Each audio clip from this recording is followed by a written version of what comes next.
എല്ലാവരും hi. Okay, hi hi hi. ഇന്നത്തെ നമ്മളുടെ വിഷയം പുള്ളി പറഞ്ഞ പോലെ ഡ്രൈ ഡ്രഗ്, അല്ലെങ്കിൽ കുടിക്കാത്ത കുടിയൻ, വരണ്ട കുടിയൻ എന്നുള്ളതാണ്. ഇപ്പൊ നമ്മുടെ പൊതുസമൂഹത്തിൻ്റെ ഇടയിൽ, പബ്ലിക്കിൻ്റെ ഉള്ളിൽ മദ്യപാനം എന്ന് പറയുമ്പോൾ അവിടെ രണ്ട് തരക്കാരായിട്ടാണ് കാണുന്നത്. ഒന്ന് അല്പം പോലും മദ്യം കഴിക്കാത്തവർ, വളരെ ശുദ്ധമായ ക്ലീനായ ആളുകൾ. മറ്റൊന്ന് കുടിക്കുന്നവർ, അല്ലെങ്കിൽ നമ്മുടെ ഭാഷയിൽ കുടിയന്മാർ. ഇങ്ങനെ കുടിക്കുന്ന ആളുകളെ തന്നെ നമുക്കൊരു 4 വിഭാഗമായിട്ട് കാണാം. അതായത് ഒരു നിശ്ചിത അളവിൽ ദിവസേന ഒരു അപ്പറ്റൈസർ പോലെയോ അല്ലെങ്കിൽ ഒരു മരുന്ന് എന്നുള്ളത് കുടിക്കുന്ന കുറേ ആളുകളുണ്ട്. അപ്പം ഇങ്ങനെയുള്ള മദ്യപാനികൾ അറിയപ്പെടുന്നത് റെസ്പോൺസിബിൾ ഡ്രിങ്കേഴ്സ്, അല്ലെങ്കിൽ റെഗുലർ കൺട്രോൾഡ് ഡ്രിങ്കേഴ്സ് എന്ന് പറയുന്നത്. അവരെല്ലാ ദിവസവും കഴിക്കും ഒരു പെഗ് അല്ലെങ്കിൽ 1.5 പെഗ്. രണ്ടാമത്തെ ഒരു വിഭാഗം നമ്മളെല്ലാം സ്ഥിരമായിട്ട് കേൾക്കുന്ന സോഷ്യൽ ഡ്രിങ്കർ, അല്ലെങ്കിൽ ഒക്കേഷണൽ ഡ്രിങ്കേഴ്സ് എന്നാണ്. ഒരു മാന്യനായ കുടിയൻ. ഇവരങ്ങനെ സ്ഥിരമായിട്ടൊന്നും മദ്യപിക്കാറില്ല. ചില പ്രത്യേക വിശേഷ അവസരങ്ങളിലോ പാർട്ടികളിലോ ഒക്കെ മാത്രം കുടിക്കും. അങ്ങനെയുള്ള സന്ദർഭങ്ങളിൽ ചിലപ്പോൾ കുറച്ച് കൂടുതൽ കുടിച്ചു എന്നും വരാം. ബിഞ്ച് ഡ്രിങ്കേഴ്സ് എന്നറിയപ്പെടുന്നവരാണ് മൂന്നാമത്തെ വിഭാഗം. അവർ കുറേ കാലം ഇങ്ങനെ കുടിക്കാതിരിക്കും. പിന്നീട് ഒന്ന് കഴിക്കുമ്പോൾ ഇതുവരെ കഴിക്കാതിരുന്ന കാലത്ത് മുഴുവൻ കൂടി ഒരു ചുരുങ്ങിയ ദിവസം കൊണ്ട് കുടിച്ചു തീർക്കും. പിന്നെ കുറേ കാലം പച്ചയായിരിക്കും. പിന്നെ വീണ്ടും ഒരു കുടി. അതെങ്ങനെയാ പഴയതുപോലെ ഫുൾ, ചിലപ്പോൾ ഒരു ദിവസമോ ആഴ്ചയോ നീണ്ടു ഇങ്ങനെ തുടർന്നുകൊണ്ടേയിരിക്കും. നാലാമത്തെ വിഭാഗം നമ്മളാണ്. നമുക്കെല്ലാം സുഖരായ നമ്മൾ തന്നെയാണ് മദ്യാസക്തർ അഥവാ ആൽക്കഹോളിക്സ്. കുടിക്കാതിരുന്നാലും ഒരു കുഴപ്പമില്ലാത്ത നമ്മൾ. ഒരു പെഗ് തൊട്ടുപോയാൽ പിന്നെ മാലപ്പടക്കത്തിന് തീ കൊടുത്ത പോലെ ഇങ്ങനെ തുറന്നു പോകുന്ന കുടിയന്മാർ. പൊതുവേ കുടിക്കുന്ന ആളുകളുണ്ട്, കുടിക്കാത്ത ആളുകളുമുണ്ട്. പിന്നെ നമ്മൾ ചർച്ച ചെയ്യുന്ന വിഷയം ഇത് രണ്ടും കൂടി ചേരുന്നൊരു വിഭാഗത്തെക്കുറിച്ചാണ്. Dry drunk. ഈ ഡ്രൈ ഡ്രങ്ക് എന്ന് പറയുന്ന ഒരു കൊളോക്കിയൽ എക്സ്പ്രഷനാണ്. അത് നമ്മുടെ ഒരു നാട്ടു പ്രയോഗമാണ്. ഇപ്പോൾ നമ്മൾ നേരത്തെ എന്നെയും പറഞ്ഞിട്ടുള്ള ഒരു മദ്യാസക്തന് കുടിക്കാത്തൊരു അവസ്ഥയിൽ കണ്ടാൽ സാധാരണ പറയാനുള്ളതാണ്, ഇന്ന് ഡ്രൈ ആണ്. ഇപ്പം എൻ്റെ നാട്ടിലൊക്കെ പറയാറ് ഇന്ന് പച്ചയാണ്, തൊട്ടിട്ടില്ല എന്നൊക്കെ പറയാറ്. അപ്പോൾ ഡ്രൈ ഡ്രങ്കിനെ കൃത്യമായിട്ട് മലയാളീകരിക്കുമ്പോൾ ഈ ഡ്രൈ എന്ന് പറഞ്ഞിട്ടുണ്ടെങ്കിൽ അതിനെ ഉണങ്ങിയ വരണ്ട, അതുകൊണ്ടാണ് വരണ്ട കുടിയൻ എന്ന് പറയുന്നത്. പക്ഷെ ഇവിടെ രണ്ട് വിഭാഗത്തിലും പെടാതെ അയാൾ കുടിക്കുന്ന ആളാണോ? അല്ല. എന്നാൽ കുടിക്കാത്ത ആളാണോ? യെസ്, കുടിക്കാത്ത ആളുടെ ശീലങ്ങളെല്ലാം ഉണ്ട്. അപ്പോൾ അതുകൊണ്ട് അയാളെ കൃത്യമായിട്ട് പറയാന്നുള്ളത് കുടിക്കാത്ത കുടിയൻ എന്ന് തന്നെയാണ്. അതുകൊണ്ട് തന്നെ കുടിക്കുന്നവരുടെ വിഭാഗത്തിലും പെടുത്താൻ പറ്റില്ല, കുടിക്കാത്തവരുടെ വിഭാഗത്തിലും പെടുത്താൻ പറ്റാത്ത മറ്റൊരു വിഭാഗം ആളുകൾ തന്നെയാണ് ഡ്രൈ ഡ്രങ്ക് അഥവാ കുടിക്കാത്ത കുടിയൻ. എന്താണ് ഒരു ഡ്രൈ ഡ്രങ്ക് അല്ലെങ്കിൽ ഒരു കുടിക്കാത്ത കുടിയൻ? ആൽക്കഹോളിക്സ്, അതായത് മദ്യാസക്തർ, അവരുടെ ചിന്തകളും മാനസിക അവസ്ഥയും വൈകാരിക അവസ്ഥയും മറ്റ് മദ്യപാനികൾ, ആൽക്കഹോളിക് അല്ലാത്ത, നേരത്തെ പറഞ്ഞ രീതിയിൽ കഴിക്കുന്നവരിൽ നിന്നും അല്ലെങ്കിൽ തീരെ മദ്യപിക്കാത്തതിൽ നിന്നും ഒക്കെ തികച്ചും വ്യത്യസ്തമായ ഒരവസ്ഥയിലുള്ളവരാണ്. അവരുടെ ചിന്തകൾ എപ്പോഴും നെഗറ്റീവായിരിക്കും. അവരുടെ മാനസികാവസ്ഥ എല്ലാത്തിനോടും ഒരു ഡിനയൽ, നിഷേധിക്കുന്ന തരത്തിലും, ഒരു കാര്യത്തിലും തൃപ്തിയില്ലാത്തതും, ആങ്സൈറ്റി, ഉത്കണ്ഠയും, ഒന്നിനോടും ഒരു പൊരുത്തപ്പെടാത്തതാകാത്ത ആളുകൾ, വൈകാരികമായിട്ട്, അതായത് ഇമോഷണലി അൺസ്റ്റെബിലൈസ്ഡ് അല്ലെങ്കിൽ ഇൻബാലൻസ്ഡ് ആയിട്ടുള്ള ആളുകളായിരിക്കും പൊതുവെ ആൽക്കഹോളിക്സ്. അപ്പോൾ നമ്മളും പൊതുസമൂഹവും എല്ലാം പൊതുവെ കരുതിയിരിക്കുന്നത് അവരുടെ ഈ കുടിയുടെ പ്രശ്നം കൊണ്ടായിരിക്കും ഇതിങ്ങനെ. അപ്പൊ കുടി നിർത്തിയാൽ ഇതെല്ലാം മാറിയിട്ട് ശരിയായി വരും, സാധാരണ മര്യാദക്കുള്ള മനുഷ്യരെ പോലെ ആകും എന്നുള്ളതായിരിക്കും പൊതുവെയുള്ള ഒരു ധാരണ. അപ്പൊ ആ ഒരു മദ്യാസക്തൻ നമ്മുടെ മഹത്തായ ഈ കൂട്ടായ്മയിൽ, ആൽക്കഹോളിക്സ് അനോണിമസിൽ എത്തുന്നു. കൂട്ടായ്മയിൽ എത്തിക്കഴിയുമ്പോൾ തന്നെ ആദ്യമേ തന്നെ മിക്കവാറും അവിടെ ഉള്ള കുറച്ച് പഴമക്കാരെല്ലാം പറഞ്ഞു കൊടുക്കും, തൻ്റെ ആദ്യത്തെ പ്രഗ്ഗാണ് പ്രശ്നം. അപ്പം അതുകൊണ്ട് ആദ്യത്തെ പെഗ്ഗിൽ നിന്ന് മാറി നിൽക്കണം, സ്ഥിരമായിട്ട് മീറ്റിങ്ങുകളിൽ പങ്കെടുക്കണം. അപ്പം ഇതൊക്കെയാണ് നമുക്ക് ഇതിനകത്ത് ആകെ ഉള്ളത്. ആകെ ഒരു ഇന്നത്തെ ഒരു ദിവസം കുടിക്കാതെ മാറി. ഇതെല്ലാം നമ്മൾ കേൾക്കുന്നതാണ്, നമ്മളും കേട്ടിട്ടുള്ളത്. നമ്മളിപ്പോൾ ഇന്ന് ഏയിലുള്ള നമ്മൾ ഇതിനകത്ത് ഈ മീറ്റിങ്ങിൽ ഇന്ന് എന്നെ കേൾക്കുന്ന ആളുകളെല്ലാം ഈ ഒരു രീതിയിൽ കൂടി തന്നെ കടന്നു വന്നിട്ടുള്ള. അപ്പോൾ മദ്യാസക്തനായ പുതുതായിട്ട് വരുന്ന ആ ഒരു സുഹൃത്ത് അങ്ങനെ ആദ്യ പെഗ് ഒഴിവാക്കുന്നു, മീറ്റിങ്ങുകളിൽ സ്ഥിരമായിട്ട് പങ്കെടുക്കുന്നു, കുടിക്കാതെ ദിവസങ്ങളും മാസങ്ങളും വർഷങ്ങളും ഇങ്ങനെ കടന്നു പോകുന്നു. അയാൾ കുടിക്കുന്നില്ല. പക്ഷേ നേരത്തെ ഞാൻ സൂചിപ്പിച്ച ഒരു ആൽക്കഹോളിക്കിൻ്റെ ആ തിങ്കിങ്, അത്തരം ചിന്തകളും ആ ഒരു സ്വഭാവവും പെരുമാറ്റവും എല്ലാം പഴയ പോലെ തന്നെയാണ്. എന്നാൽ അയാൾ കുടിക്കുന്നുമില്ല. ഇതാണ് ഒരു ഡ്രൈ ഡ്രങ്ക്. അയാൾ കുടിക്കുന്നില്ല, എന്നാൽ പെരുമാറ്റവും സ്വഭാവവും എല്ലാം ഒരു മദ്യാസക്തൻ്റേത് തന്നെയായിരിക്കും. പേലുള്ള ഒരു അംഗത്തിൻ്റെ, എൻ്റെ സുഹൃത്തിൻ്റെ ഭാര്യ ഒരിക്കലും എന്നെ എങ്ങനെ വിളിച്ചു പറഞ്ഞു, മുരളിയേട്ടാ, പുള്ളിക്കാരൻ കുടിക്കുന്നത് തന്നെയായിരുന്നു ഭേദം. ഞാൻ ചോദിച്ചാൽ എന്ത് പറ്റി? അപ്പോൾ ഇദ്ദേഹത്തെ ഞാൻ തന്നെ ഒരു 12-ാം പടി നടത്തി ഗ്രൂപ്പിലെത്തിച്ച ആളാണ്. കുടിക്കാതെ 2 വർഷം കഴിഞ്ഞ് 2 ടോക്കണും വാങ്ങി മീറ്റിങ്ങിലൊക്കെ ഗംഭീര ഷെയറിംഗ് ആണ്. സന്തോഷം കൊണ്ട് എനിക്ക് ഇരിക്കാൻ വയ്യേ എന്നുള്ള രീതിയിൽ പറയുമ്പോഴൊക്കെ ഭാര്യയ്ക്ക് എന്താ പ്രണയം, മക്കള് വാത്സല്യം കൊണ്ട് ദേഹത്തു നിന്നൊന്നും മാറുന്നില്ല. ഈ ഒടുക്കത്തെ കുടിയൊക്കെ പണ്ടേ നിർത്തേണ്ടതായിരുന്നു, ഒന്നും തോന്നിയില്ലോ. ഇങ്ങനെ പറഞ്ഞ് ഗംഭീരമായിട്ട് ആ ഇതാണ് എനിക്ക് കിട്ടിയ സന്തോഷം, നിങ്ങൾക്കെല്ലാം കിട്ടട്ടെ എന്ന് പ്രാർത്ഥിച്ചുകൊണ്ടൊക്കെ പുള്ളി ഷെയറിങ് നിർത്തും. അപ്പോൾ ആ ഷെയറിങ് കേൾക്കുമ്പോൾ എനിക്കും വലിയ സന്തോഷം തോന്നി. എന്നാൽ അയാളുടെ ഭാര്യയുടെ വാക്കുകൾ കേട്ടപ്പോഴാണ് ഞാൻ അന്തിച്ചു പോയത്. അതായത് പുള്ളിക്കാരന് പണ്ടും എന്തിനും എപ്പോഴും ഭയങ്കര ദേഷ്യമായിരിക്കും. ഇപ്പൊ ദേഷ്യം വന്നാൽ കയ്യിൽ കിട്ടിയത് എന്താണെങ്കിലും, ഇപ്പൊ റിമോട്ടോ മൊബൈൽ ഫോണോ എന്താണെങ്കിലും ആ ഭാര്യയുടെയും മക്കളുടെയും TV-യുടെ ഒക്കെ നേരെ വലിച്ചെറിയുക. അപ്പൊ പണ്ട് കുടിച്ചിരുന്നപ്പോ ഈ പകുതി വെളിവിലാണല്ലോ എറിയുന്നത്, അതുകൊണ്ട് പുള്ളി എറിയുന്ന ഉന്നമൊന്നും കൃത്യമാവില്ല, എങ്ങും കൊള്ളുകയില്ല. ഇന്ന് കാലക്കേടിന് കുടിക്കാനില്ല, അതുകൊണ്ട് അയാളുടെ ഒന്നും തെറ്റുന്നില്ല, കൃത്യമായിട്ട് എനിക്കോ മക്കൾക്കോ അല്ലെങ്കിൽ TV-യുടെ കൊള്ളും.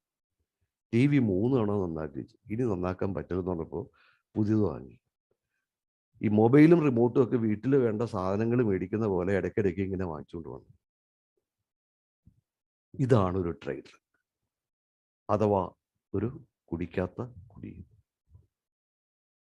എന്നാൽ ചില അംഗങ്ങൾ കൂട്ടായ്മയിലെത്തി കുറച്ച് നാളുകൾക്ക് ശേഷം അവരുടെ ആ ചിന്താഗതിയിലും കാഴ്ചപ്പാടിലും മനോഭാവത്തിലും എല്ലാം മാറ്റം വന്ന് വളരെ ആനന്ദകരമായ ഒരു ജീവിതം ജീവിക്കുന്നവരുണ്ട്. എന്താണ് ഇങ്ങനെ രണ്ടുപേരും 2 വ്യത്യസ്ത രീതിയിലുള്ള അംഗങ്ങളായത്. ഒരാളിപ്പോൾ കുടിക്കുന്നില്ലെങ്കിലും പഴയ പോലെ തന്നെ പോകുന്നു. ഒരാളുടെ ജീവിതത്തിൻ്റെ ശൈലി ആകെ മാറിപ്പോകുന്നു. എന്തുകൊണ്ടാണ് ഇവർ രണ്ടും രണ്ട് വിധത്തിലും ആയിപ്പോകുന്നത്? ഇവിടെയാണ് നമ്മൾ ആൽക്കഹോളിക്സ് അനോണിമസ് എന്ന നമ്മുടെ കൂട്ടായ്മയെ കൃത്യമായി മനസ്സിലാക്കേണ്ടത്, ഉൾക്കൊള്ളേണ്ടത്. ഇപ്പോൾ പൊതുവെ ഒരു ധാരണ ആൽക്കഹോളിക്സ് അനോണിമസ് എന്ന് പറഞ്ഞാൽ കുടി നിർത്താൻ വേണ്ടിയിട്ടുള്ളൊരു കൂട്ടായ്മയാണ്. കുടി നിർത്താൻ സഹായിക്കുന്നുണ്ട്, ശരിയാണ്. പക്ഷെ കുടി നിർത്താൻ വേണ്ടി മാത്രമുള്ള ഒരു കൂട്ടായ്മയല്ല, മറിച്ച് ഇനിയൊരു കുടിയിലേക്ക് പോകാതെ ഒരു ഗുണമേന്മയുള്ള, ക്വാളിറ്റിയുള്ള, ഒരു പ്രയോജനകരമായ ഒരു യൂസ്ഫുൾ ലൈഫ്, അതായത് സജസ്റ്റ് ചെയ്യുന്ന ഒരു പുതിയ മാറിയ ജീവിത രീതിയിലൂടെ ജീവിതത്തെ ആ ജീവിതത്തിൻ്റെ അർത്ഥത്തിൽ ലൈഫ് സ്ട്രീം ആ ജീവിക്കാൻ പ്രാപ്തമാക്കുന്ന, അല്ലെങ്കിൽ ആനന്ദകരമായ ഒരു ജീവിതം വാഗ്ദാനം ചെയ്യുന്ന ഒരു കൂട്ടായ്മയാണ് ആൽക്കഹോളിക്സ് അനോണിമസ്. ഒറ്റ വാക്കി പറഞ്ഞിട്ടുണ്ടെങ്കിൽ വ്യക്തിയായി മാറ്റുന്ന ഒരു ജീവിതചര്യ. അപ്പോൾ ഈ പുതിയ ജീവിത രീതി നിർദ്ദേശിച്ചിരിക്കുന്നത് 12 പടികളിലൂടെയാണ്. നമ്മളെല്ലാം തന്നെ എത്തിയത് നമ്മുടെ കുടി അനിയന്ത്രിതമായ അവസ്ഥയിലെത്തിയപ്പോഴാണ്. എവിടെ ആയാലും വേണ്ടില്ല, എന്തുള്ള എല്ലാം പഠിച്ച പണി പതിനത്ത് നോക്കി കുടി നിർത്തണമെന്ന് ഒടുക്കത്തെ ആഗ്രഹമുണ്ട്. പക്ഷെ നമ്മളെ കൊണ്ട് പറ്റുന്നുമില്ല. എന്നെ കൊണ്ട് ആഗ്രഹമുണ്ട്, പറ്റുന്നില്ല എന്ന് ആരോടും പറഞ്ഞ് അവരോട്ട് വിശ്വസിക്കുമോ? ഒന്നുമില്ല. അപ്പൊ അതുകൊണ്ട് എങ്ങനെയെങ്കിലും ഒന്ന് നിന്ന് കിട്ടിയാൽ മതി എന്നുള്ള ആഗ്രഹത്തിലാണ് ഇവിടെ വന്നു കഴിയുമ്പോൾ അവിടെയുള്ളവർക്കറിയാം, നമ്മൾ അനുഭവിച്ച അവസ്ഥകൾ അറിയാവുന്നതുകൊണ്ട് അവർ പറയും കുഴപ്പമില്ല, നീ പറയുന്നത് എനിക്ക് മനസ്സിലാവും, നീ പറയുന്നത് മറ്റവർക്ക് മനസ്സിലാവില്ല, കാരണം അവർ എന്നെപ്പോലെ ആൽക്കഹോളിക് അല്ല. അതുകൊണ്ട് ശരിയാണ്, നിനക്ക് നിർത്തണമെന്ന് ആഗ്രഹമുണ്ട്, നിന്നെ കൊണ്ട് പറ്റുന്നില്ല, ശരിയാണ്. അപ്പം അങ്ങനെ കുറേ നാൾ നമ്മൾ കുടിക്കാതെ പോകുമ്പോൾ നമ്മൾ അതിലങ്ങോട്ട് സംതൃപ്തരാകും. ആ കുടിക്കാതെ ഇരിക്കുന്നതിൽ മാത്രം സംതൃപ്തി കണ്ടെത്തും. എന്നാൽ കൂടുതൽ മനസ്സിലാക്കാൻ ശ്രമിക്കുമ്പോൾ, അല്ലെങ്കിൽ എന്താണ് കുറച്ചുകൂടി ഗൗരവത്തോടു കൂടി കാണാൻ ശ്രമിക്കുമ്പോൾ, കുടിക്കാതിരിക്കുന്നതിനപ്പുറത്തും ഒരു മാറിയ ജീവിത രീതിയാണ്, അല്ലെങ്കിൽ ഒരു പുതിയ ജീവിത രീതിയാണെന്ന് എല്ലാവർക്കും അല്ലെങ്കിലും കുറച്ചു പേർക്കെങ്കിലും ഉൾക്കൊള്ളാൻ കഴിയും. കുടിയിൽ നിന്ന് മാത്രം മാറി നിൽക്കുന്ന ഒരു ആൽക്കഹോളിക് അദ്ദേഹത്തെ വെച്ചിട്ടുണ്ടെങ്കിൽ ഇപ്പോൾ നമ്മളുടെ ശരീരത്തിൽ എവിടെയെങ്കിലും തുലിയുടെ പുറത്തൊരു മുറിവ് വന്നിട്ടുണ്ട്, ആഴത്തിലുള്ള മുറിവാണ്, അതിന് പുറത്ത് എന്തെങ്കിലും മെഡിസിൻ എല്ലാം വിട്ടിട്ട് അങ്ങോട്ട് ഉണക്കിക്കളയുന്ന പോലെയാണ് കുടി മാത്രം നിർത്തുന്നത്. കാരണം നമ്മളെ ആ കുടിയിലേക്ക് നയിക്കുന്നതിന് നമ്മുടെ ഉള്ളിൽ പല പ്രശ്നങ്ങളും ഉണ്ടാകും. അപ്പൊ കുടി മാത്രം നിർത്തിയിട്ടുണ്ടെങ്കിൽ പുറത്ത് ഒരു മരുന്നൊക്കെ വെച്ചിട്ട് ഉണക്കുന്നതാണ്. മറിച്ച് പ്രോഗ്രാമിനുള്ള മദ്യാസക്തൻ, അല്ലെങ്കിൽ ഗൗരവത്തിൽ കണ്ട് ആഴത്തിൽ മനസ്സിലാക്കി ആ ഒരു ജീവിത രീതി സ്വീകരിക്കാൻ തയ്യാറാകുന്ന ഒരു മദ്യാസക്തൻ ആ മുറിവിൻ്റെ അകത്ത് ആഴത്തിലേക്കുള്ള ഭാഗത്താണ് ചികിത്സിക്കുന്നത്. തൊലിയുടെ പുറത്ത് മാത്രം ചികിത്സിച്ചിട്ടുണ്ടെങ്കിൽ ചിലപ്പോൾ ആ മുറിവ് ഉണങ്ങിയെന്ന് വരും. എന്നാൽ മുറിവിൻ്റെ അകത്ത് ഉള്ളിൽ ആഴത്തിൽ കേടുപാടുകൾ ഉണ്ടാക്കാം. അതിനെ ചികിത്സിച്ച് ഭേദമാക്കിയില്ലെങ്കിൽ അകത്ത് നിന്നും വീണ്ടും പതിയത് പുറത്ത് നേരത്തെ ഉണ്ടായിരുന്ന മുറിവ് ഒരു വ്രണമായി മാറാനുള്ള സാധ്യതയും തള്ളിക്കളയാൻ പറ്റില്ല. അത് തന്നെയായിരിക്കും ഒരു മദ്യാസക്തൻ്റെ അവസ്ഥയും. ഇപ്പം ഞാനീ പറഞ്ഞ രീതിയിൽ കുടി നിർത്തി കുടിക്കാതിരിക്കുന്ന, അതുകൊണ്ട് തന്നെ തൃപ്തിപ്പെടുന്ന ഒരു മനുഷ്യൻ, ഒരു മദ്യാസക്തൻ, അയാൾ അകത്താണ്, എന്നാൽ പ്രോഗ്രാമിൻ്റെ പുറത്തുമായിരിക്കും. പൊതുവെ പറയാം, നമ്മൾ സാധാരണ പറയാണ് ഏലൊക്കെയാണ്, പക്ഷേ അകത്താണ്, പക്ഷേ പ്രോഗ്രാമിൻ്റെ പുറത്താണ്. ഇവർ സോബർ, മദ്യപിക്കാത്തൊരവസ്ഥയിലാണെങ്കിലും ഒരിക്കലും റിക്കവറിയിലായിരിക്കില്ല. സോബറാണ്, പക്ഷെ റിക്കവറിയിലല്ല. ഇവിടെ നമ്മൾ എന്താണ് സോബ്രൈറ്റി അല്ലെങ്കിൽ എന്താണ് റിക്കവറി, ഇതിൻ്റെ ഒരു വ്യത്യാസം മനസ്സിലാക്കാറുണ്ട്. ഇപ്പോൾ മദ്യാസക്തനായ ഒരാൾ കൂട്ടായ്മയിൽ വരുന്നു. ഒന്നാം പടിയുടെ ഒന്നാമത്തെ ആ ഭാഗം, മദ്യത്തിന് മുമ്പിൽ ശക്തിഹീനനാണ് ഞാൻ എന്ന് നിരുപാധികം സമ്മതിച്ചിട്ട് മദ്യത്തിൽ നിന്ന് മാറി നിൽക്കുമ്പോൾ അയാൾ സോബറാണ്. നമ്മൾ പൊതുവെ അതിനെ സുബോധവാൻ എന്ന് പറയും. പക്ഷെ അബോധാവസ്ഥയിൽ നിന്ന് മാറിയിട്ട് ബോധാവസ്ഥയിൽ എത്തുന്നുള്ളൂ എന്നാണ് ഞാൻ കരുതുന്നത്. ഏതെങ്കിലും ആയിട്ട് സോബറാണ്, കുടിക്കുന്നില്ല. പക്ഷെ അയാളുടെ ആ സോബ്രൈറ്റി ശാരീരികമായിട്ട് മാത്രമാണ്, ഒരു ഫിസിക്കൽ സോബ്രൈറ്റി ആണ്. കുടിച്ചുകൊണ്ടിരുന്ന ഒരാൾ ഇപ്പൊ കുടിക്കുന്നില്ല എന്ന് മാത്രം. മറിച്ച് റിക്കവറിയിലുള്ള ഒരു അംഗമാണെങ്കിൽ അയാള് ഒന്നാം പടിയുടെ ഒന്നാമത്തെ ഭാഗം അംഗീകരിച്ച് മദ്യത്തിൽ നിന്ന് മാറി നിൽക്കുന്നു. മറ്റേ ആൾ ചെയ്യുന്നത് അത് തന്നെ. അതോടൊപ്പം ഒന്നാം പടിയുടെ രണ്ടാമത്തെ ഭാഗമുണ്ട്. എനിക്ക് എൻ്റെ ജീവിതം കൈകാര്യം ചെയ്യാൻ കഴിഞ്ഞില്ല, അല്ലെങ്കിൽ എൻ്റെ ജീവിതം അനിയന്ത്രിതമായി പോയി എന്നും അതോടൊപ്പം സമ്മതിക്കുന്നു, ബോധ്യപ്പെട്ട് സമ്മതിക്കുന്നു. അതോടൊപ്പം തന്നെ ആ അനിയന്ത്രിതമായ ജീവിതത്തെ എങ്ങനെ നിയന്ത്രണ വിധേയമാക്കാം, അതിനായിട്ട് എ നിർദ്ദേശിക്കുന്ന ഒരു ജീവിത രീതിയിലൂടെ, അതായത് 12 പടികളിലൂടെ തൻ്റെ ജീവിതത്തെ ക്രമീകരിക്കുന്നു. ഒരു പുനർക്രമീകരണം നടത്തുകയാണ് ചെയ്യുന്നത്. അപ്പോൾ മറ്റേയാൾ ചിലപ്പോൾ ചോദിക്കാട്ടോ, എൻ്റെ പ്രശ്നം കുടിയേ ഉള്ളൂ, ഞാൻ ഈ കുടിക്കുന്നതിന് എയിൽ വന്നു, മദ്യത്തിന് മുമ്പിൽ ശക്തിഹീനാണ്, ഞാൻ സമ്മതിച്ചു, എൻ്റെ ആദ്യത്തെ പെഗ്ഗാണ് പ്രശ്നം എന്ന് പറഞ്ഞു, ഞാൻ ആദ്യത്തെ പെഗ്ഗിനെ അറസ്റ്റ് ചെയ്തു, ഇപ്പം ഞാൻ കുടിക്കാതെ പോകുന്നു, ഐ ആം ഹാപ്പി. പക്ഷേ മറ്റേ ആള് അതല്ല, എന്താണ്, രോഗത്തിന് പകരം രോഗകാരണത്തെയാണ് അയാൾ ചികിത്സിക്കാൻ തയ്യാറാകുന്നത്. എന്തുകൊണ്ടാണ് എൻ്റെ ജീവിതം അനിയന്ത്രിതമായി പോയത്? അതിനുള്ള കാരണങ്ങളാണ്. അങ്ങനെയുള്ള കാരണങ്ങൾ അന്വേഷിക്കണമെന്ന് ഉണ്ടെങ്കിൽ മാത്രം ബാക്കി പടികളിലേക്ക് പോകേണ്ട കാര്യമുള്ളൂ. ഇല്ലെങ്കിൽ മറ്റേതുകൊണ്ട് ഹാപ്പി ആയിരിക്കും. അപ്പോൾ ആരാണ് ഡ്രൈ ഡ്രങ്ക് അല്ലെങ്കിൽ കുടിക്കാത്ത കുടിയൻ എന്ന് ചോദിച്ചിട്ടുണ്ടെങ്കിൽ നമുക്ക് ഒറ്റ വാക്കിൽ ഉത്തരം പറയാം: മദ്യാസക്തനായ ഒരാൾ കൂട്ടായ്മയിലൂടെ മദ്യത്തിൽ നിന്ന് മാറി നിൽക്കുകയും എന്നാൽ എ റിക്കവറി പ്രോഗ്രാമായ 12 പടികൾ പരിശീലിച്ച് തുടങ്ങുന്നതും ചെയ്യുന്നതിന് ഇടയ്ക്കുള്ളൊരു സമയമുണ്ട്. അയാൾ കുടി നിർത്തിയ അവസ്ഥയിലേക്ക് ഇങ്ങനെ പോയിക്കൊണ്ടിരിക്കുകയാണ്. പക്ഷേ റിക്കവറി തുടങ്ങിയിട്ടില്ല, റിക്കവറി പ്രോഗ്രാം അയാൾ പരിശീലിച്ച് തുടങ്ങിയിട്ടില്ല. ഈ ഒരു പീരീഡിനെയാണ് യഥാർത്ഥത്തിൽ ഡ്രൈ ഡ്രങ്ക് എന്ന് പറയുന്ന അവസ്ഥ. അപ്പോൾ സോബറായി കുടി നിർത്തിയിട്ട് ഈ പ്രോഗ്രാം പ്രാക്ടീസ് ചെയ്യാനായിട്ട് താമസിക്കും തോറും അയാളുടെ ഡ്രൈ ഡ്രങ്ക് അവസ്ഥയുടെ ദൈർഘ്യം കൂടുതലായിരിക്കും. കുടി നിർത്തിയിട്ട് ഇമ്മീഡിയറ്റ് ആയിട്ട് തന്നെ ഈ പ്രോഗ്രാം പ്രാക്ടീസ് ഇടുമ്പോൾ ആ ഡ്രൈ ഡ്രങ്ക് അവസ്ഥ വളരെ ചുരുങ്ങിയ കാലത്തേക്ക് നിൽക്കുന്നു. അപ്പോൾ അങ്ങനെയുള്ളൊരു ഡ്രൈ ഡ്രങ്ക് അയാളെ സംബന്ധിച്ചിടത്തോളം അയാൾ കുടിക്കാതിരിക്കുന്നു, അയാളുടെ ജീവിതത്തിൽ യാതൊരു മാറ്റവും സംഭവിക്കുന്നില്ല. ഇത്തരക്കാരിൽ നിന്ന് പലപ്പോഴും കേൾക്കാനിടയായിട്ടുള്ള ഒരു സംഭാഷണമാണിത്. ഞാൻ നേരിട്ട് കേട്ടിട്ടുള്ള.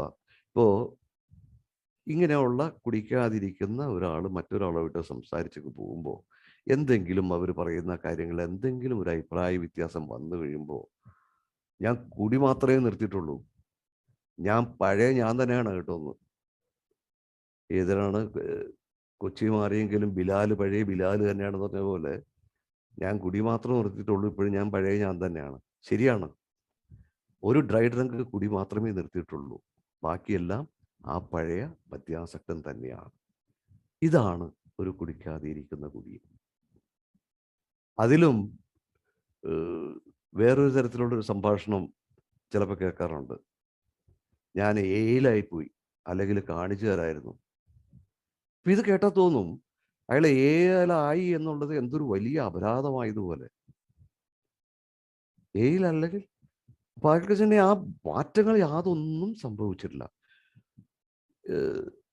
ഇപ്പം അയാൾ കുടിക്കാതിരിക്കുന്നുണ്ട്, പക്ഷെ അത് തന്നെ അയാൾ പൂർണ്ണമായിട്ടും സാറ്റിസ്ഫൈഡ് ആയിട്ടില്ല, പൂർണ്ണമായ സംതൃപ്തിയോടെ അല്ല അയാൾ കുടിക്കാതിരിക്കുന്നത്. അയാളുടെ ചിന്തകൾ ഇപ്പോഴും ഒരു ആൽക്കഹോളിക്കിൻ്റെത് തന്നെയാണ്. അയാളുടെ വൈകാരിക തലം അതും ഇപ്പോഴും ഒരു മദ്യാസക്തൻ്റെത് തന്നെയാണ്. അയാളുടെ കാഴ്ചപ്പാടുകളും മനോഭാവവും പഴയ ആ മദ്യാസക്തൻ്റെത് തന്നെയാണ്. ഒരു മാറ്റവും വന്നിട്ടില്ല. ആകെ വന്നിരിക്കുന്ന ഒരേ ഒരു മാറ്റം അയാൾ കുടിക്കുന്നില്ല എന്നുള്ളത് മാത്രമാണ്.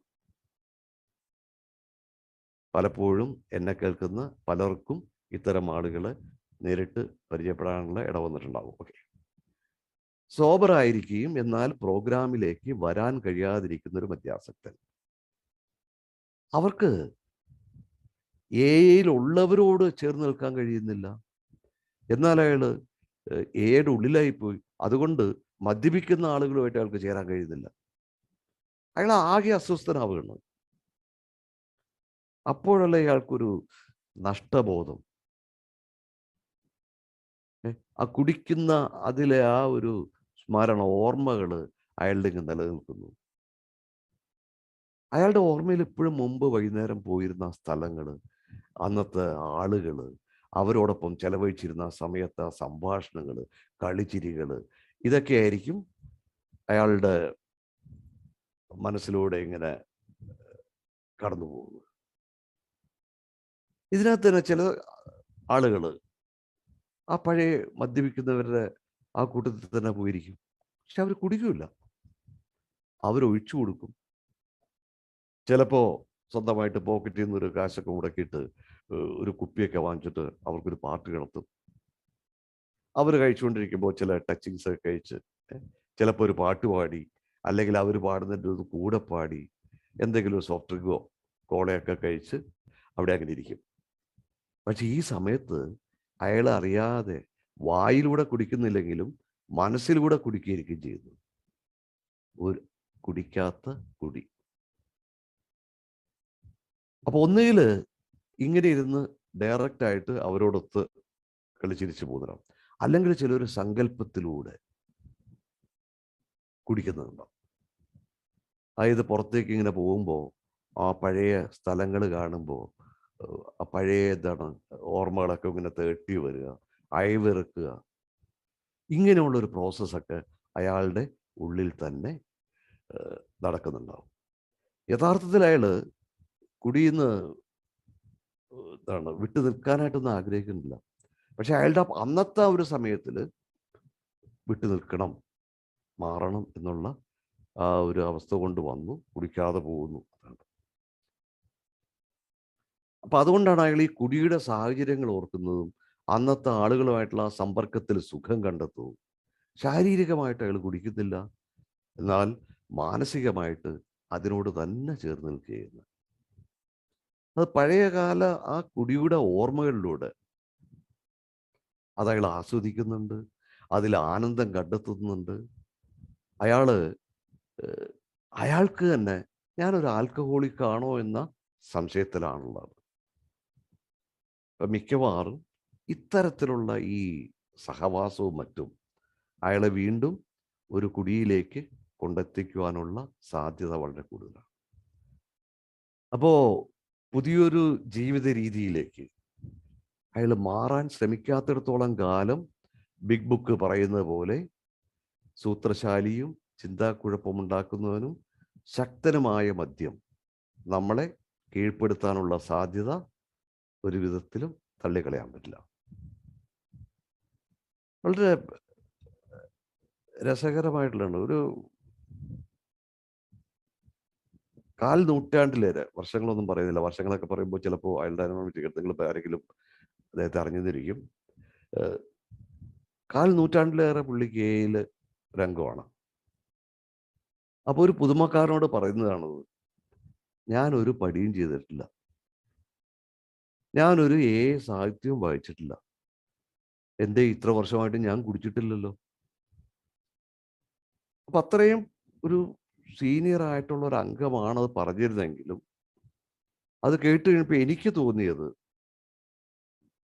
അല്ലെങ്കിൽ എനിക്ക് അതിന് ഉൾക്കൊള്ളാൻ കഴിഞ്ഞത്, ഇത്രയും വർഷങ്ങൾ കഴിഞ്ഞാലും അദ്ദേഹം ഇപ്പോഴും ഒരു ഡ്രൈ ഡങ്ക് ആണെന്നാണ്. കാരണം സാഹിത്യങ്ങളെക്കുറിച്ചോ അല്ലെങ്കിൽ പ്രോഗ്രാമിനെ കുറിച്ചോ ഒരു മീറ്റിങ്ങിൽ ആരെങ്കിലും സംസാരിക്കുകയാണെങ്കിൽ ഇത്തരക്കാർ വളരെ അസ്വസ്ഥനാകും. ഇത് എയിൽ പഠിപ്പിക്കലൊന്നുമില്ല, അല്ലെങ്കിൽ പടികളെയൊക്കെ പറ്റി പറഞ്ഞ വല്ല സ്പോൺസറായിട്ട് പോയുണ്ട്, ഇവിടെ മീറ്റിങ്ങിലൊന്നുമല്ല. ഇത്തരത്തിൽ ഇങ്ങനെ പോകുന്നവര്, പ്രോഗ്രാമിലൂടെ സഞ്ചരിക്കാൻ താല്പര്യം കാണിക്കുന്നവര്, അങ്ങനെയുള്ളവരെയൊക്കെ അംഗീകരിക്കുന്നതിൽ ഇവർ അസഹിഷ്ണുതരായിരിക്കും. പലപ്പോഴും കേട്ടുള്ള എയിൽ കുറെ പണ്ഡിതന്മാരുണ്ട്, എയിൽ പഠിപ്പിക്കില്ല. ആ ബിൽഡബ്ല്യു തന്നെ പറഞ്ഞിരിക്കുന്ന വാക്ക് ഇതാണ്, റിക്കവറി വെച്ചിട്ടുണ്ടെങ്കിൽ through teaching and practicing the 12 steps is the sole purpose of an a group. 12 പടികളുടെ പഠിപ്പിക്കലും പരിശീലനവും മാത്രമാണ് ഒരു ഗ്രൂപ്പിന്റെ ലക്ഷ്യം. അപ്പൊ ടീച്ചിങ് എന്ന് പറയുമ്പോൾ എല്ലാവർക്കും അസ്വസ്ഥത വരുമ്പോൾ നമുക്ക് മറിച്ചെടുക്കാം. പഠിപ്പിക്കലല്ല, പഠനമാണ്. പഠനവും പരിശീലനവുമാണ് 12 പടികളുടെ പഠനവും പരിശീലനവുമാണ് ഒരു ഗ്രൂപ്പിന്റെ ഉദ്ദേശം എന്ന് വയ്ക്കാം. നമുക്കറിയാം സോബ്രൈറ്റി, നേരത്തെ ഞാൻ പറഞ്ഞ 2 പേര്, ഒരാൾ സോബ്രൈറ്റിലുള്ള ആള്, ഒരാൾ റിക്കവറിയിലുള്ള ആൾ. സോബ്രൈറ്റി എന്ന് പറയുന്നത് ഒരു അവസ്ഥയാണ്. സോബ്രൈറ്റി ഇസ് എ സ്റ്റേറ്റ്. അത് എപ്പോൾ വേണമെങ്കിലും മാറാം. ഇപ്പൊ നമുക്ക് സന്തോഷം എന്ന് പറയുന്നൊരു അവസ്ഥയാണ്, അതെപ്പോൾ മാറാം. അത് സങ്കടമാവാം, അത് ഭയമാവാം, അല്ലെങ്കിൽ കോപമാവാം. അപ്പൊ ഇത്തരം ഈ ഇമോഷൻസ് മാറുന്ന ഒരു സ്റ്റേറ്റ് ആണ്. ആ സ്റ്റേറ്റ് മാറിക്കൊണ്ടിരിക്കും. But recovery it's A process. Recovery എന്ന് പറയുന്ന ഒരു പ്രക്രിയയാണ്, ഒരു ആജീവനാന്ത പ്രക്രിയ, ലൈഫ് ലോങ് പ്രോസസ്സാണ് റിക്കവറി. ഈ റിക്കവറിയെ ഡിഫൈൻ ചെയ്തിരിക്കുന്നതാണ് തന്നെ അങ്ങനെയാണ്. Recovery is the process of returning two and maintaining healthy mind, sound body and logical decision making. അതായത് രോഗാവസ്ഥയിലല്ലാത്തൊരു ശരീരവും ആരോഗ്യമുള്ളൊരു മനസ്സും യുക്തിപൂർവവും വിവേകപൂർവവും തീരുമാനമെടുക്കാനുള്ള കഴിവും അതിനെ വീണ്ടെടുക്കുകയും അതിനെ നിലനിർത്തുകയും ചെയ്യുന്ന ഒരു പ്രക്രിയയാണ് റിക്കവറി പ്രോസസ്. അപ്പൊ വീണ്ടെടുത്താൽ മാത്രം പോരാ, നമുക്കത് മെയിൻറ്റെയിൻ ചെയ്യാൻ വേണം. അപ്പൊ നമുക്ക് എത്ര നാൾ നമ്മൾ റിക്കവർ ആയെങ്കിൽ നമ്മൾ ജീവിതാവസാനം വരെ അതിലൂടെ പരിശീലനത്തിലൂടെ തന്നെ തുറന്നു പോവുകയുണ്ട്. അപ്പൊ ഈ പറയുന്ന ഡെഫിനേഷനിൽ പറഞ്ഞ അതേ റിക്കവറി പ്രോസസ് തന്നെയാണ് എയുടെ 12 പടിയിലൂടെ നടക്കുന്നത്. ഈ പ്രോഗ്രാം അല്ലെങ്കിൽ ജീവിത രീതി. അപ്പൊ ഇങ്ങനെ ഈ റിക്കവറിയിലായിരിക്കാൻ സോബറായിട്ടുള്ള ഒരാൾക്ക് മാത്രമേ പറ്റുള്ളൂ. മദ്യത്തിൽ നിന്നും മാറി നിൽക്കുന്ന ഒരാൾക്ക് മാത്രമേ, ഒരു മദ്യാസക്തന് മാത്രമേ റിക്കവറിയിലേക്ക് സഞ്ചരിക്കാൻ പറ്റുള്ളൂ. എന്നാൽ സോബർ ആയിരിക്കണമെന്നുണ്ടെങ്കിൽ അയാൾക്ക് റിക്കവറിയിലായിരിക്കണമെന്നില്ല, കുടിക്കാതിരുന്നാൽ മാത്രം മതി. ഏഴ് സോബർ ആയിരിക്കുകയാണ് ചെയ്യും, എന്നാൽ റിക്കവറിയിൽ അല്ലാതിരിക്കുകയും ചെയ്യുന്ന ഒരു മദ്യാസക്തനാണ് ഡ്രൈ ഡ്രങ്ക് എന്ന നമ്മളുടെ കുടിക്കാത്ത കുടിയൻ. ഒരു ഡ്രൈ ഡ്രങ്ക് ഫിസിക്കലി സോബറായിരിക്കും, ശാരീരികമായിട്ട് അയാൾ സോബറായിരിക്കും, അയാൾ മദ്യപിക്കുന്നില്ല. എന്നാൽ കുടിക്കാതെ ഇരിക്കുന്നത് കൊണ്ട് മാത്രം അയാൾക്ക് വൈകാരിക സുബോധം, ഇമോഷണൽ സോബ്രൈറ്റി ഉണ്ടാകുന്നില്ല. അതിന് പ്രോഗ്രാമിലായിരിക്കേണ്ടതുണ്ട്. ഈ ഇമോഷണൽ സോബ്രൈറ്റി എന്ന് പറഞ്ഞെങ്കിൽ ഇമോഷണൽ ഇക്വിലിബ്രിയം ആണ്. അതിന് എനിക്ക് ഏറ്റവും ആപ്റ്റായിട്ട് തോന്നിയിരിക്കുന്ന ഒരു ഇത് നമ്മുടെ ECG ഗ്രാഫ് നോക്കിയിട്ടില്ലേ, അതിനകത്ത് ഇങ്ങനെ മുകളിലും താഴെയും ഇങ്ങനെ വരകൾ കാണുന്നുണ്ട്. ആ വരകൾ മുകളിലേക്കും താഴേക്കും ഇല്ല, സ്ട്രെയിറ്റ് ആയിട്ടിരിക്കുകയാണെങ്കിൽ അയാൾ മരിച്ചിരിക്കുകയാണ്. അപ്പൊ ഒരു പർട്ടിക്കുലർ ലിമിറ്റിന്റെ മുകളിലേക്കോ അല്ലെങ്കിൽ താഴേക്കോ പോയിട്ടുണ്ടെങ്കിൽ അയാളിൽ എന്തോ പ്രശ്നമുണ്ട്. അത് തന്നെയാണ് ഒരു മനുഷ്യന്റെ ഇമോഷനെ നോക്കുന്നത്. ആ ഇമോഷണൽ പർട്ടിക്കുലർ ആ ഗ്രാഫിൻ്റെ ഇതിൽ മാക്സിമം ഇത്ര വരാം, താഴേക്ക് ഇത്ര പോകും. അതിനപ്പുറത്തേക്കോ അല്ലെങ്കിൽ താഴേക്കോ പോകുന്നത് ഇമോഷണൽ ഇംബാലൻസിങ് ആണ്. അത് കുടിക്കാതിരിക്കാൻ മാത്രം സംഭവിക്കുന്നില്ല. കുടിക്കാതിരിക്കുന്നാൽ നമ്മൾ വരുന്ന മാറ്റം എന്താണെന്ന് വെച്ചിട്ടുണ്ടെങ്കിൽ, നമ്മൾ കുടിച്ചുകൊണ്ടിരുന്നപ്പോൾ കുടിച്ചതിൻ്റെ പേരിൽ എന്തെങ്കിലുമൊക്കെ കാണിച്ചിട്ടുണ്ടോ? അതുണ്ടാവുന്നില്ല. ബാക്കി മാറുന്നതിനായിട്ടുള്ള ഒരു കാര്യങ്ങളും നമ്മൾ ചെയ്യുന്നില്ല. ഓക്കെ. നേരത്തെ ഞാൻ പറഞ്ഞല്ലോ, ഇപ്പോൾ ഈ ഒരു ഡ്രൈ ഡ്രങ്ക് ഒരിക്കലും